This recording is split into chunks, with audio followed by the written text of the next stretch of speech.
हमारी भारतीय सभ्यता पुराकाल से धर्म प्रधान रही है और धर्म के नाम पर यहाँ पर अनेक प्रकार से पूजा का विधान भी लोगों ने बनाया है और इसी बहाने उन्होंने खूब लोगों की सेवा, दान और पर्यटन, देश में अनेक जगह भ्रमण करना और इसी उद्देश्य को लेकर के कि इससे अनेक लाभ भी होते हैं, तो लोगों ने अनेक बड़े बड़े तीर्थों की स्थापना भी की है। अब वो चाहे काशी की महिमा हो और चाहे हरिद्वार, बद्रीनाथ, केदारनाथ, जगन्नाथ आदि की महिमा हो, ये सब इसी महिमा में किया गया है। लेकिन महिमा के साथ साथ इन सब को इतना ज़्यादा बढ़ावा दे दिया गया कि अंधविश्वास को भी काफ़ी प्रश्रय मिला। लेकिन इसी में बहुत लोगों को लाभ भी होता रहा। अच्छे अच्छे संत गुरुजनों के भी दर्शन हो जाते, विचारवानों की संगति हो जाती, तो जीवन बदलाव में बड़ी सहायता मिलती थी।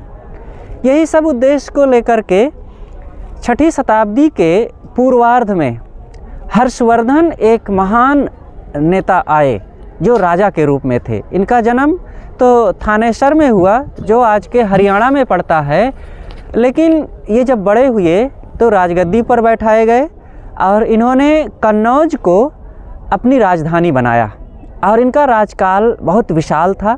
ये अपने समय में प्रयागराज में आकर के, प्रयागराज उस समय काफ़ी यहाँ पर फलता फूलता था और यहाँ मेला लगता था। ये प्रयागराज ऐसी जगह है कि गंगा और यमुना ये दो नदियों का तो खुले रूप में संगम माना जाता है। साथ ही एक ये भी माना जाता है कि सरस्वती भी एक नदी है जो अप्रगट रूप में रहती है और ये तीनों की त्रिवेणी मिलकर के यहाँ पर लोग आते थे और सदैव से बड़ा शुभ मानते थे कि वहाँ स्नान करने से बड़ा पुण्य होता है। तो हर्षवर्धन आते थे और यहाँ पर बहुत दान करते थे, लोग आते थे। तो इस प्रकार से प्रयागराज की बड़ी महिमा बढ़ाई गई और यहाँ मेला लगने लगा। और ये ऐसा मेला है, धार्मिक मेला, कि विश्व में ऐसा इतना जन समुदाय और ज्ञान, विचार, भक्ति, सत्संग की जो अनेक प्रकार की यहाँ पर बहुल्यता होती है और कहीं भी नहीं है।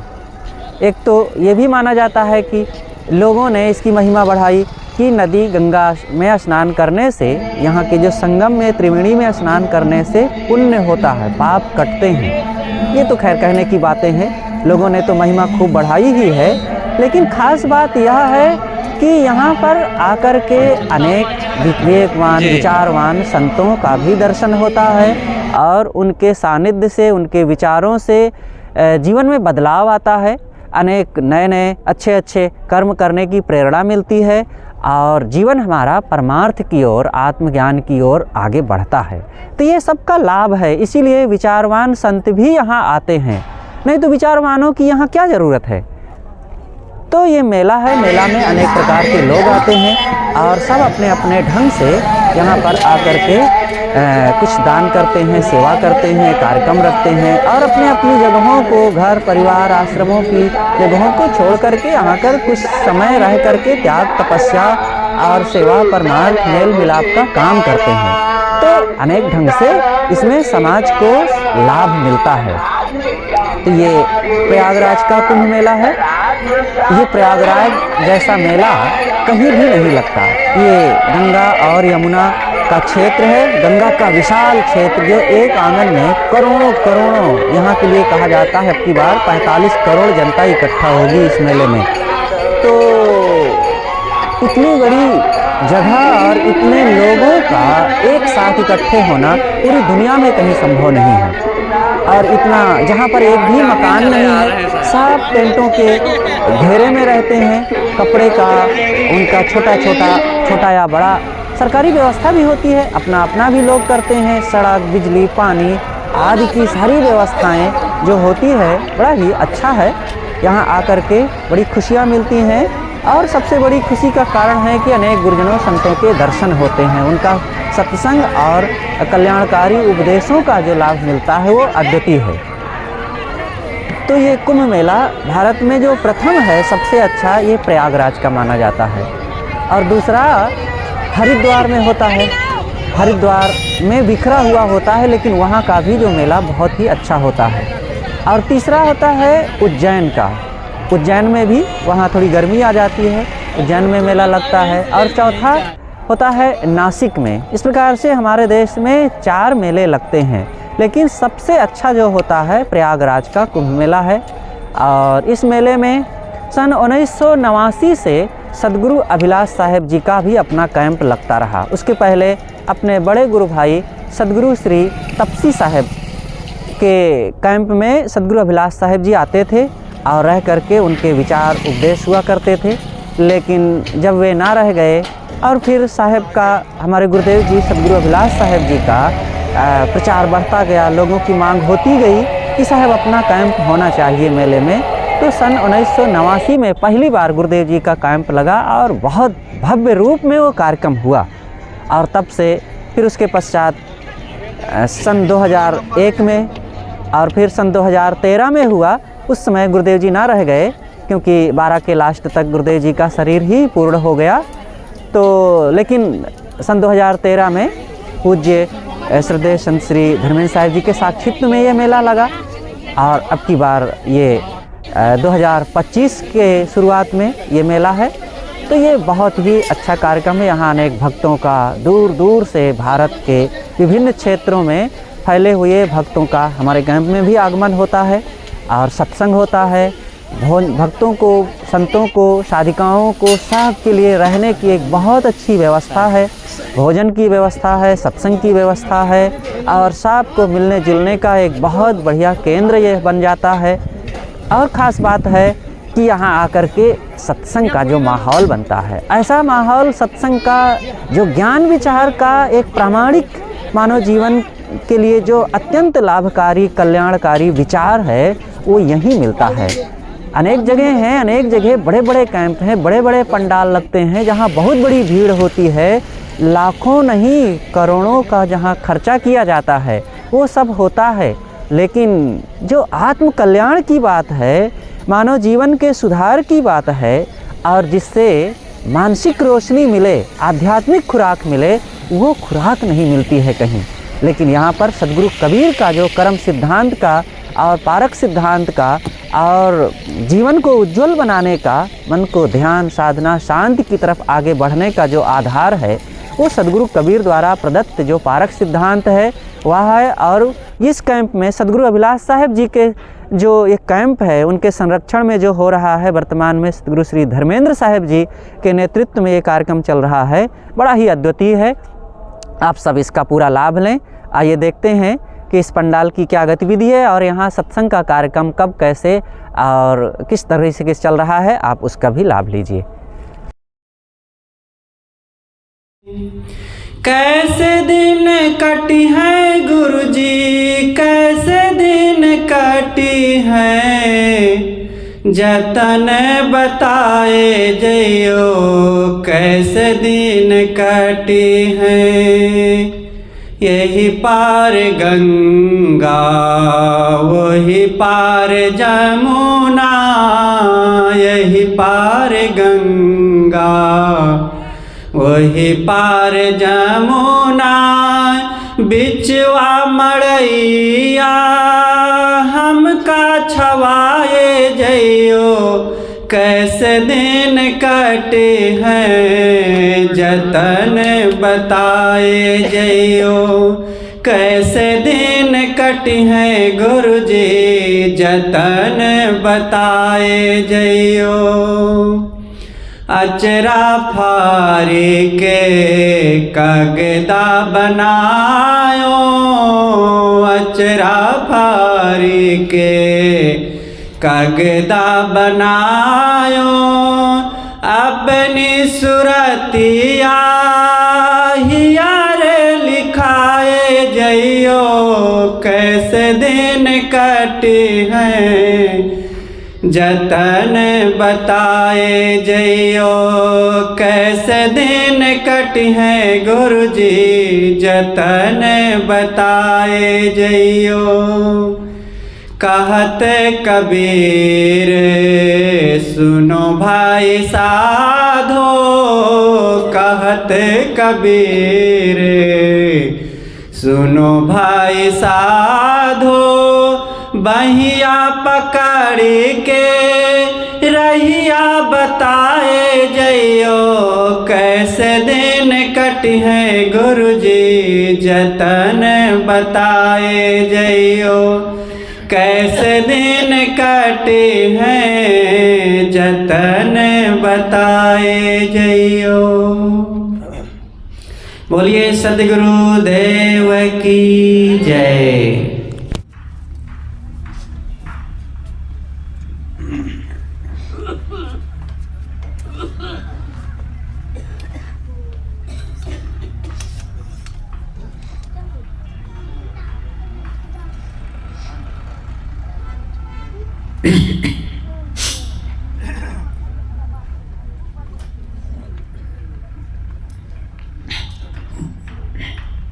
मुद मंगलमय संत समाज, धर्मानुरागी सज्जनों, श्रद्धा मूर्ति देवियों,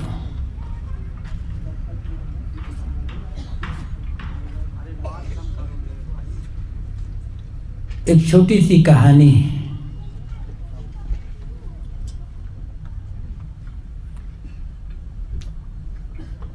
सुने भी होंगे, फिर से याद करें।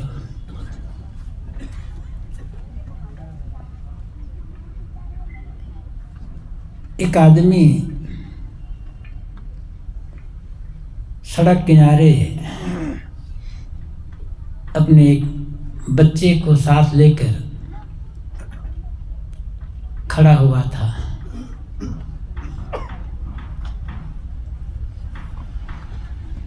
वहाँ से उसी रास्ते से होकर 5 सिपाही एक आदमी को घेर करके ले जा रहे थे। एक आदमी जा रहा था, 5 सिपाही सब तरफ से घिरे हुए थे। उस बच्चे ने देखा तो अपने पिता से पूछा कि पिताजी ये कौन है, सिपाही ने घिरे हुए ले जा रहे हैं।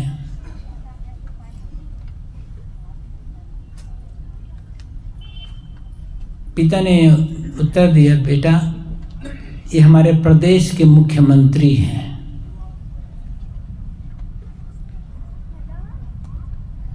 थोड़ी देर पश्चात उसी रास्ते से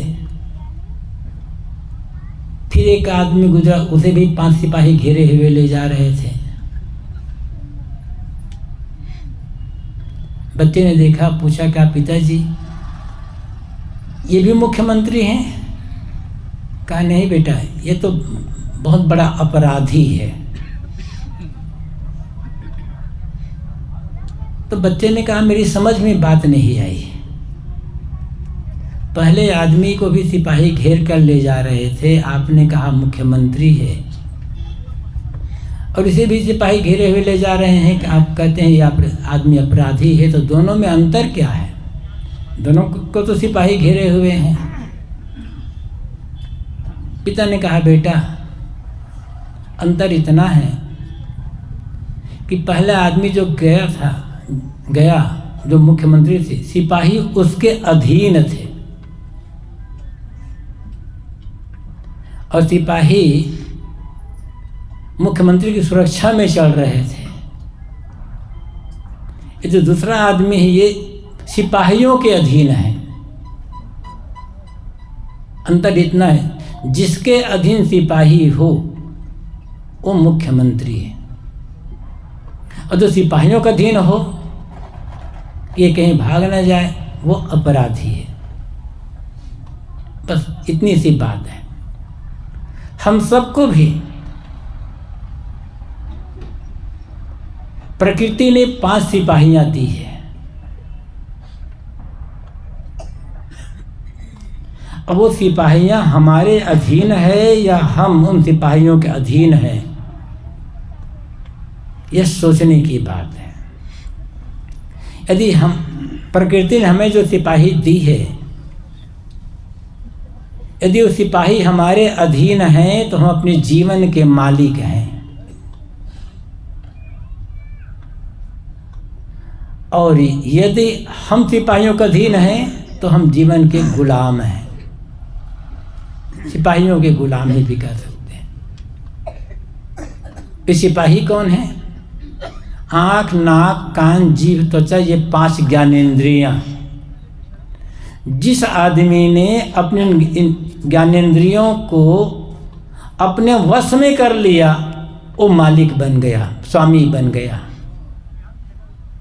उसका जीवन स्वतंत्र हो गया। किंतु जो आदमी इंद्रियों के अधीन हो गया,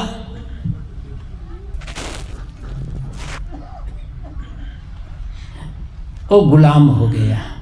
अब सोचें कि हमारी स्थिति क्या है।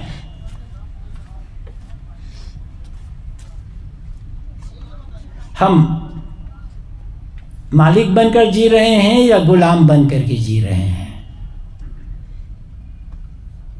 अहंकार तो हर आदमी को है कि हम मालिक हैं, हम किसी के अधीन नहीं हैं। किसी के अधीन न होना अच्छी बात है, लेकिन उससे अच्छी बात है अपने इंद्रियों के अधीन न होना। व्यवहारिक जीवन में किसी के अधीन होना गलत नहीं है। अपने से जो बड़े हैं उनके अधीन होना, शिष्य गुरु का अधीन है, विद्यार्थी अध्यापक का अधीन है, पुत्र पिता का अधीन है, या ऐसे और एक व्यवहारिक मर्यादा है। और उस अधीनता में परवशता नहीं है। वो अधीनता स्वाधीनता के लिए होती है, स्वावस्था के लिए होती है कि अपनों से बड़ों के सामने झुकना, उनके आज्ञा का पालन करना, उनके निर्देश के अनुसार जीवन जीना, ये अधीनता नहीं है। अधीनता माने भी तो इसमें हमारे जीवन का विकास है, हमारे जीवन का निर्माण है। व्यवहारिक जीवन में कोई भी आदमी सर्वथा स्वाधीन और स्वतंत्र नहीं हो सकता। एक मर्यादा लेनी ही होती है किसी न किसी की।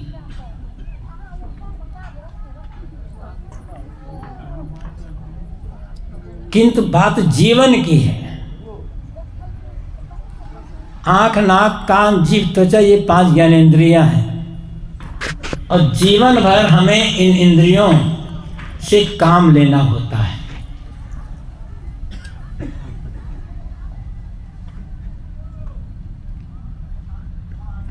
अब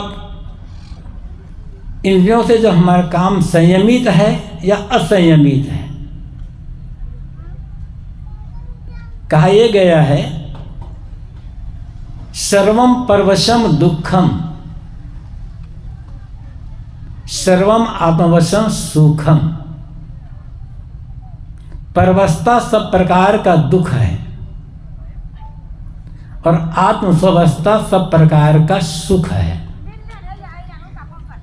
तो परवस्था का अर्थ क्या होता है? एक तो आर्थिक परवस्था स्वतंत्रता होती है, सामाजिक स्वतंत्रता होती है, राजनीतिक स्वतंत्रता होती है, लेकिन उससे बड़ी स्वतंत्रता मानसिक होती है। जो राजनीतिक रूप से भी स्वतंत्र है वो भी मानसिक रूप से परतंत्र है, अपने मन इंद्रियों का गुलाम बना हुआ है और ये गुलामी न चाहती है। परवस्था का अर्थ होता है इंद्रिय और मन का चंचल बने रहना।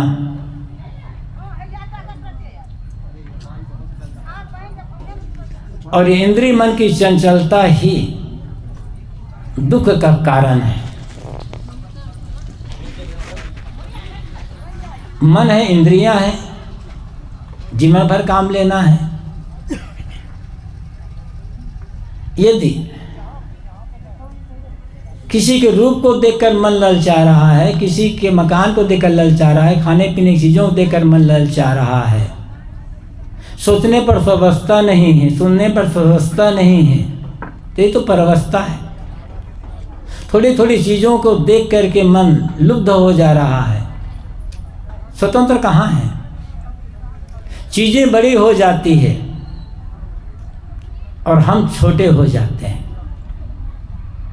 जब तक जीवन है तब तक जीवन निर्वाह के लिए और सेवा के लिए वस्तुओं का उपयोग करना मजबूरी है। किंतु किसी भी चीज को देखकर, चाहे वो चीज कितनी भी मूल्यवान क्यों ना हो, मन ललचा रहा है, ढीला है, तो इसका मतलब है चीज बड़ी हो गई और हम छोटे हो गए, चीज मालिक बन गई और हम उस चीज के गुलाम बन गए। इस गुलामी पर कभी चिंतन किया है या नहीं किया है? चीज़ों का प्रयोग करना, वस्तुओं का प्रयोग करना गलत नहीं है, वस्तुओं के प्रयोग से ही जीवन का निर्वाह होगा, लेकिन हर समय किसी वस्तु का चिंतन मन में बना रहे, देखे सुने या पढ़े उसके बारे में, अब उसी चिंतन में है, कब मिलेगी वस्तु, कैसे मिलेगी, कहाँ से मिलेगी, कैसे करूँ, कब तक बना कर रखूँ अपने पास में, तो वस्तु के गुलाम बन गए हैं। अब ये गुलामी दुख का कारण बनेगी। आप सर्वम आत्मवशम सुखम, आत्मस्वस्था, इंद्रिय और मन का चंचल न होना, संयमित रहना, आत्मस्वस्थ होना है, और इसमें है आत्मसंतुष्टि है। और आत्मसंतुष्टि के बिना संसार की बड़ी से बड़ी उपलब्धि सुख नहीं दे सकती है। भूल है हमारे पास कि वस्तुओं में सुख है, सुख वस्तुओं में नहीं है। यदि वस्तुओं में सुख होता तो उस वस्तु जो जिसके पास वो वस्तु है, उस हर आदमी को सुखी होना चाहिए था, लेकिन ऐसा तो है नहीं। वही वस्तु एक आदमी के पास है, महादुखी है। एक आदमी के पास नहीं है, देख कर ललचा रहा है, वो दुखी है। वस्तु नहीं होता है, नहीं है तो आदमी दुखी है आदमी है, जिसके पास वो आदमी भी दुखी है। मतलब सुख दुख का कारण वस्तुओं का होना न होना, कम होना, ज़्यादा होना, मिलना न मिलना, ये नहीं है। सुख दुख का कारण है मन का चिंतन, सुख दुख का कारण है मन की चंचलता और मन की एकाग्रता। दुख का कारण है मन की बहिर्मुखता, सुख का कारण है मन की अंतर्मुखता। सदगुरु कबीर ने बीजक में कहा है, हो या भीष्ट तो जो चित्त न डोलावे। यदि तुम अपने चित्त को चंचल न करो, चित्त को शांत, संयत, एकाग्र, अंतर्मुख कर लो, तो जहाँ बैठे हो, जिस स्थिति में बैठे हो, उसी स्थिति में भीष्ट स्वर्ग और मोक्ष की अनुभूति हो सकती है। स्वर्ग और मोक्ष कहीं बाहर नहीं है कि बाहर समय स्वर्ग मिलेगा या बाहर समय मोक्ष मिलेगा। बाहर स्वर्ग की कल्पना है कि ऊपर आकाश में है, देखा किसी ने नहीं, लिखा है बस। तो लिखा है, उसको पढ़ लिया है या सुन लिया है, और दौड़ रहा है हमारा मन, ऊपर आकाश में स्वर्ग है, मरने के बाद स्वर्ग जाएंगे।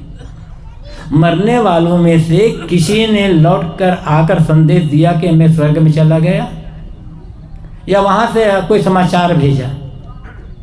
हम कल्पना करते हैं कि उस आदमी का स्वर्गवास हुआ। वस्तुतः स्वर्ग कहीं बाहर नहीं है, स्वर्ग तो भीतर है। निर्मल मन, शांत मन, संयत मन, स्ववश मन, आत्मचिंतन में डूबा हुआ मन जब है, तब उस समय स्वर्ग है। मन की चंचलता, मन की बहिर्मुखता, ये नरक है। और मन का संयत, शांत, अंतर्मुख, आत्मचिंतन में डूब जाना, ये स्वर्ग है। और हर कोई आदमी जो इस बात पर ध्यान देगा, और स्वर्ग का अनुभव कर सकता है। वस्तुओं प्राप्ति से स्वर्ग मिलेगा ऐसा कुछ नहीं है। स्वर्ग तो मन का संतोष है, स्वर्ग मन की आत्मलीनता है। तो साहब कहते हैं, हो ये भेद जो चित्त न डोलावे, यदि चित्त को चंचल ना करो तो आज भी स्वर्ग मोक्ष दोनों की प्राप्ति हो सकती है। और चित्त तो है, चित्त कहें या मन कहें, चित्त और मन तो है और जीवन भर रहेगा, जीवन भर काम लेना है। इंद्रियां हैं, आँख नाक कान आदि 5 ज्ञानेंद्रियां, इनसे भी जीवन भर काम लेना है। आंखों पर पट्टी तो नहीं बांध सकते, कान पर रूह मत डालकर तो रख नहीं सकते। जीवन भर खाना है, स्वाद का अनुभव तो होगा ही, लेकिन कैसे?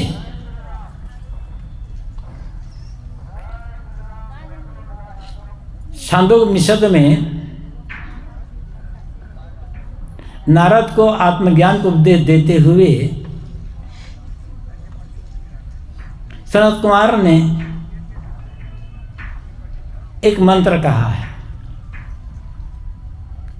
आहार शुद्धो सत्व शुद्धि सत्व शुद्धो ध्रुवा स्मृति स्मृति लंबे सर्वग्रंथि नाम विप्रमोक्ष। आहार के शुद्ध हो जाने पर सत्व अंतःकरण मन, अंतःकरण भी है मन भी, दोनों एक ही बात है। आहार के शुद्ध हो जाने पर सत्व अंतःकरण शुद्ध होता है। सत्व शुद्ध हो ध्रुवा स्मृति, अंतःकरण शुद्ध हो जाने पर स्मृति दृढ़ हो जाती है, स्थिर हो जाती है, सुदृढ़ हो जाती है। ध्रुवा स्मृति, जब स्मृति सुदृढ़ हो गई तब सर्वग्रंथि नाम, सारी ग्रंथियों का विप्रमोक्ष, पूरी तरह से मोक्ष मतलब मोक्ष हो जाता है, मतलब सारी ग्रंथियां पूरी तरह से कट जाती हैं। आहार के शुद्ध हो जाने पर अंतःकरण शुद्ध होता है, शुद्ध अंतःकरण होने पर स्मृतियां सुदृढ़ होती है, और स्मृतियों सुदृढ़ हो जाने पर सारी ग्रंथियों का नाश हो जाता है या सारी ग्रंथियां खुल जाती है।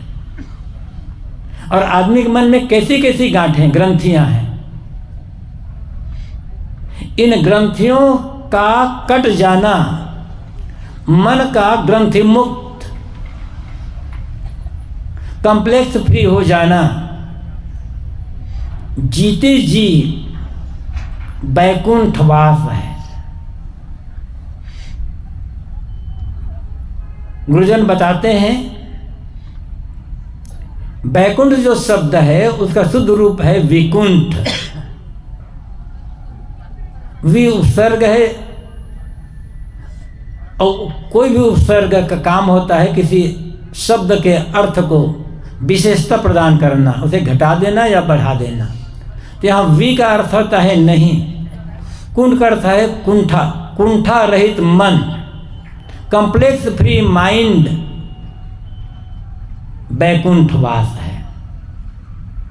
और ये हमारे करने से होगा, किसी के आशीर्वाद से नहीं होगा।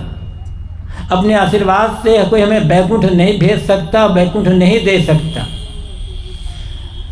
सारी ग्रंथियों को ईर्ष्या, द्वेष, घृणा, बैर, विरोध, वैमनस्य, राग, ये सारी जो ग्रंथियां हैं, इन ग्रंथियों को विवेक से, विचार से, चिंतन से दूर कर दें और मन ग्रंथि मुक्त हो गया। और जब मन ग्रंथि मुक्त हो गया तो वैकुंठ हो गया। मरने के बाद क्यों आशा करते हैं वैकुंठ हो गए, कहाँ जाएंगे? जीते जी वैकुंठ का अनुभव क्यों, वैकुंठ में जीना क्यों नहीं चाहते? ऐसा जीवन बनाएं कि हमारा जीवन ही वैकुंठमय हो जाए। तो बात मैं ही कह रहा था कि आहार शुद्धो सत्व शुद्धि, आहार के शुद्ध हो जाने पर सत्व अंतःकरण शुद्ध होता है। इसे आप कह सकते हैं मन शुद्ध होता है, मन निर्मल होता है। बात देखिए, तो आहार क्या है? आँख से जो कुछ हम देखते हैं वो आँख का आहार है। कान से जो कुछ भी सुनते हैं कान का आहार है। मुख से जो खाते हैं मुख का आहार है। नाक से गंध सुगंध ग्रहण करते हैं नाक का आहार। और त्वचा से ठंडी गर्मी कठिन कोमल का जो स्पर्श होता है ये इस त्वचा का आहार है।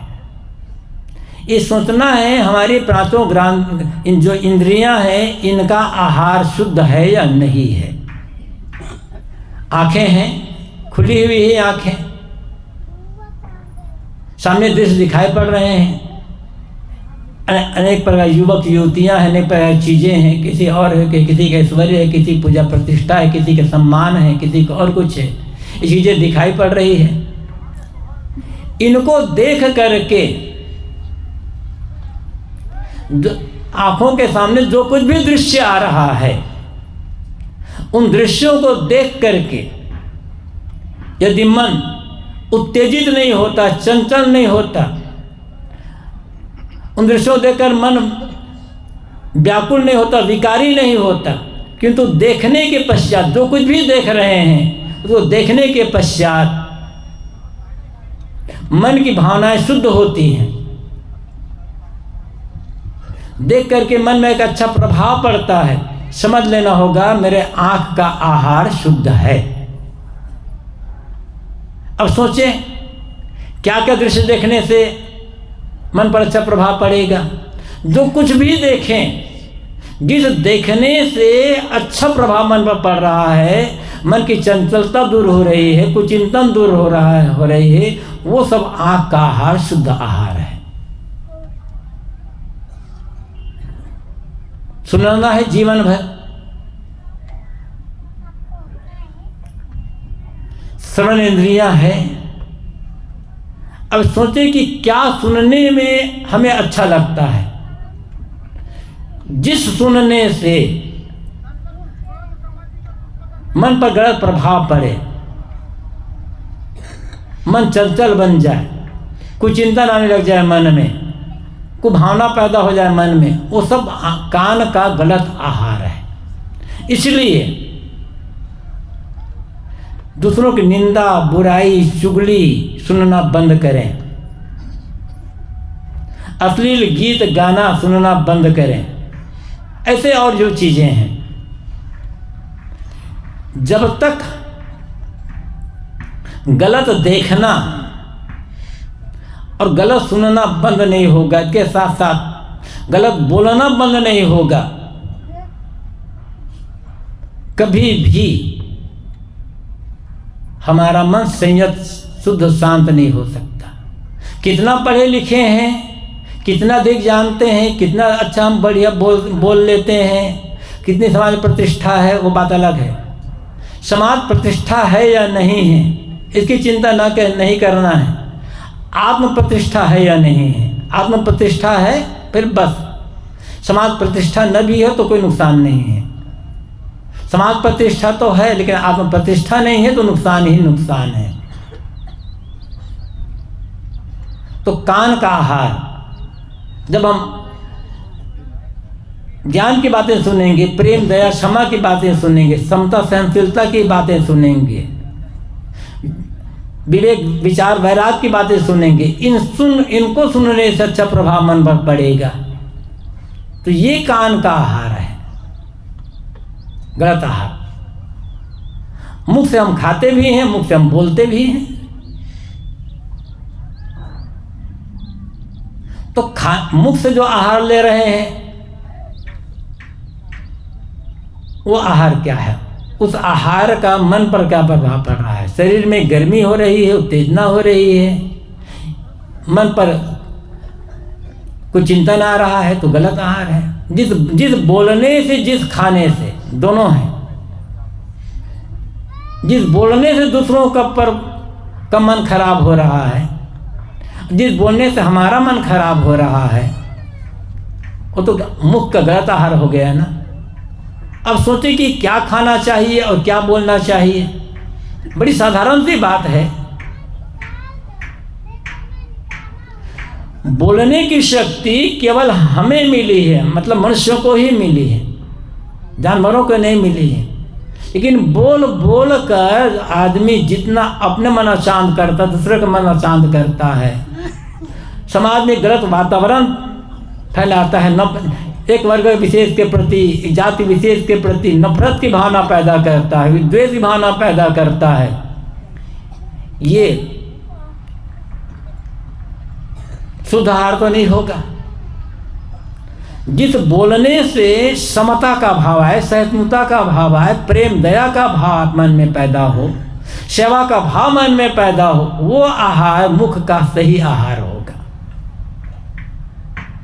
यदि हम ऐसी बातें बोल रहे हैं कि परस्पर दो आदमियों के बीच में, दो जातियों के बीच में, दो समाज के बीच में, दो मजहब के बीच में नफरत पैदा हो रही है, विद्वेष भावना पैदा हो रही है, तो ये मुख का आहार सही नहीं हो रहा है। अब सोच लें कि हम बोलते हैं तो क्या बोलते हैं, घर में ही रहते हैं तो सुबह से शाम तक जो बोलते हैं, हमारी बातों को सुन करके घर वालों के मन में क्या प्रभाव पड़ता है। पहले ये सोच लें, हमारे बोलने से घर वाले खुश रहते हैं या नहीं बोलने से घर वाले खुश रहते हैं। और यदि ऐसा लगता है कि हमारे बोलने से घर वाले नाखुश तो हमारी बात सुनना नहीं चाहते, किंतु हम जब नहीं बोलते घर वाले प्रसन्न रहते, समझ लेना आपका मुख का आहार गलत है। अब गुस्से में नहीं बोल रहे हैं, झगड़ा नहीं बोल रहे हैं, वो तो दूसरी बात है। जिस खाने से हमारे शरीर में गर्मी पैदा हो, शरीर में रोग पैदा हो, वो मुख का गलत आहार होगा। ऐसे ही और सोच लें, जिस छूने से इंद्रियां चंचल हो, मन चंचल हो, वो त्वचा का गलत आहार है। और इनसे ऊपर जिस सोचने से मन में उत्तेजना आ जाए, चंचलता आ जाए, व्याकुलता हो मन में, मन अशांत हो जाए, वो मन का गलत आहार होगा। तो सारी जो इंद्रियां हैं, 5 ज्ञानेंद्रिय, आँख, नाक, कान, जीभ, त्वचा और इसके ऊपर मन, इनका सारा का सारा आहार मतलब ग्रहण करना, लेना, जब संयत होगा, शुद्ध होगा, तब हमारा अंतःकरण शुद्ध हो पाएगा। और शुद्ध अंतःकरण में ज्ञान की बातें स्थिर रूप से जुड़ती होती हैं। जब हमारा मन संयत रहता है, शांत रहता है, अंतःकरण शुद्ध रहता है, तो बातें जल्दी भूलती नहीं हैं। चंचल बना है मन, बात सुनते हैं हम, ज्ञान की बातें बार बार भूल जाया करती हैं। और जब स्मृतियाँ ही स्थिर नहीं हैं, ज्ञान की बातें बार बार सुनने के बाद भी स्मरण में नहीं रहती है, कुछ चिंतन मन में बार बार आ जाता है, तो ग्रंथियाँ कटेगी कैसे? और ग्रंथियाँ कटी ही नहीं हैं, तो जीवन में आनंद का अनुभव कैसे हो पाएगा? आनंद हम बाहर खोजते हैं, सुख हम बाहर खोजते हैं। आनंद कहो या सुख कहो, बाहर कहीं भी नहीं है। अब पूरी दुनिया में आप खोज कर चले जाए, अनुभव करके देख लें। जिस सुख और आनंद को खोज रहे हैं बाहर, वो भीतर है, लेकिन दृष्टि बहिर्मुख है, मन बहिर्मुख है, इसलिए उसका अनुभव नहीं हो रहा है। बाहर तो प्राणी है, पदार्थ है, और प्राणी पदार्थ छोड़ करके बाहर और कुछ मिलेगा कहाँ? और क्या मिलेगा? निश्चित है कि प्राणी और पदार्थों के बीच से ही, उनके सहयोग से ही हमारे जीवन का निर्वाह होता है। लेकिन वहाँ बाहर सोचेंगे कि हमें सुख मिलेगा, हमें आनंद मिलेगा, हमें शांति मिलेगी, हमें मोक्ष मिल जाएगा, या इनसे ऊपर करके हमें परमात्मा मिल जाएगा बाहर, तो भ्रम में जी रहे हैं। परमात्मा पाने की चीज नहीं है। मन और इंद्रियां हमारे पास पाने के 5 साधन हैं। जो कुछ मिलेगा इंद्रियों से मिलेगा या मन से मिलेगा। और कहा क्या गया है, गो गोचर जहाँ लग मन जाई सो सब माया जान हो भाई। इंद्रिय और मन जहाँ तक या 5 ज्ञानेंद्रियों के जो विषय है, शब्द स्पर्श रूप रस गंध, जहाँ तक मन जाएगा वो माया है। जो कुछ इंद्रियों से मन से ग्रहण करने में आएगा सब के सब माया है। और गोस्वामी जी ने और आगे कह दिया, देखी सुनी गुनी मन माही मोह मूल परमारथ नाही। जो देखने में सुनने में मनन करने में आएगा वो मोह का कारण बनेगा, वो परमार्थ का कारण नहीं बन सकता। तो आंख से देखेंगे तो रूप होगा, कान से सुनाई पड़ेगा शब्द होगा, नाक से सुनने में आएगा गंध होगी, जीवा से चखने में आएगा स्वाद होगा, त्वचा सुनने में आएगा स्पर्श होगा, मन से सोचने में आएगा कल्पना होगी। वो परमात्मा कैसे होगा? या वो ब्रह्म हुआ आत्मा कैसे होगा? चाहे उसे परमात्मा कहो, ब्रह्म कहो, आत्मा कहो, इन ज्ञानेंद्रियां और मन, इनसे जो काम लेने वाला है, सोचें, आंख से देखने वाला का, आंख सिर्फ एक माध्यम है, एक साधन है। आंख देखने का काम करती है, लेकिन आंख से देखता कौन है? श्रवण इंद्रिय से सुनने में आता है, लेकिन कानों के माध्यम से सुनना कौन है? सुनता कौन है? तो इन इंद्रियों से काम लेने वाला कौन? मन से मनन करने वाला कौन? जो मन से मनन करता है, इंद्रियों से काम लेता है, वो परमात्मा है, वो आत्मा, वो आपका होना है। वो आप ही है, आपसे अलग नहीं है। इसलिए परमात्मा पाना नहीं है, परमात्मा मिला मिलाया है। और जब तक इंद्रियां और मन संयम स्वभाव शांत निर्मल नहीं होंगे, तब तक उसका अनुभव नहीं हो सकता है। बात में मैंने शुरू की थी, जिसने अपने मन और इंद्रियों पर विजय प्राप्त कर ली है, इनको अपनी स्वावस्था में रख लिया है, वह मालिक है।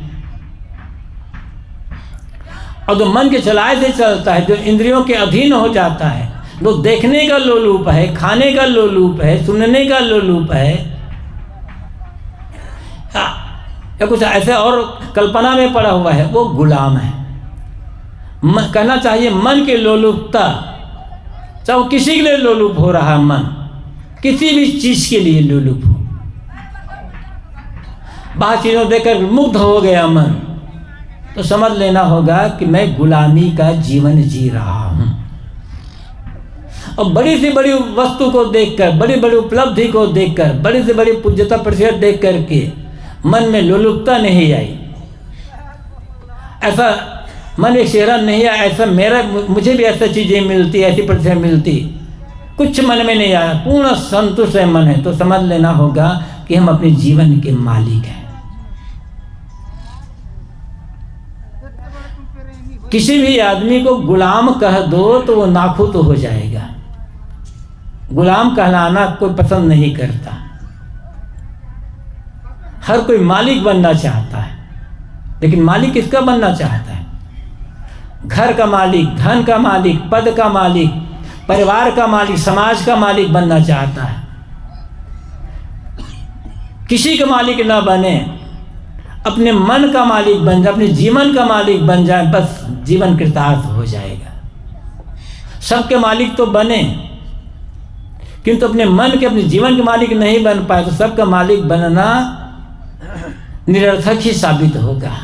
उसे दुख नहीं मिटेगा, बंधन नहीं कटेगा उससे।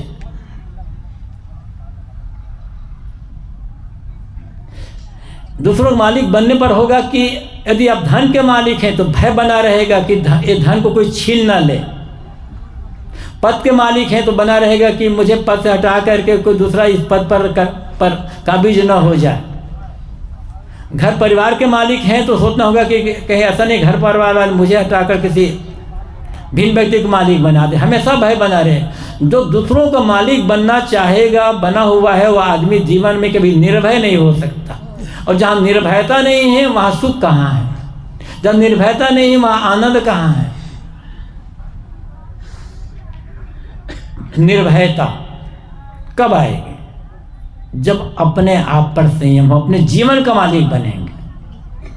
चीज़ें हैं, व्यवस्था रक्षा करें, सुरक्षा करें, व्यवस्था करें, प्रयोग करें, लेकिन मालिक बनने की चेष्टा ना करें। सेवा करें। जो योग्यता है, जो बुद्धि है, जो समझ मिली है, जो शक्ति मिली है, उसका अनुसार से सेवा करें बस। जोर सेवा पर दें, अधिकार पर नहीं। और सेवा करते करते अधिकार कब मिल जाएगा आपको पता भी नहीं चलेगा। सेवा करना नहीं चाहते, मात्र अधिकार चाहते हैं, तो सेवा तो छूटी गई, अधिकार भी छूट जाएगा।